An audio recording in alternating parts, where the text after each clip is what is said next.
صلو علی الحبیب صلی اللہ تعالی علی محمد وعلی آلہ وصحبہ وبارک وسلم۔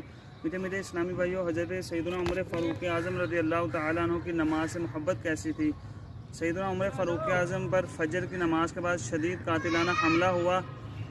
جب یہ حملہ ہوا تو اس حالت میں آپ بے ہوش ہو گئے، لیکن آپ کی نماز سے محبت کیسی تھی؟ حضرت ابن عباس رضی اللہ تعالیٰ عنہما اور ایک اور صحابی رسول فرماتے ہیں کہ ہم سیدنا عمر فاروق اعظم کی بارگاہ میں حاضر ہوئے، آپ پر کپڑا ڈالا ہوا تھا، تو ہم نے آپ سے عرض کی یا عمر نماز کا ٹائم ہو گیا ہے۔ تو حضرت عمر فاروق اعظم فوراً نماز کے لیے اٹھے اور فرمایا کہ جو بندہ نماز نہیں پڑھتا اس کا اسلام میں کوئی حصہ نہیں۔ تو میٹھے اسلام بھائیوں، ہمیں بھی غور کرنا چاہیے کہ کیا ہم نماز پڑھتے ہیں؟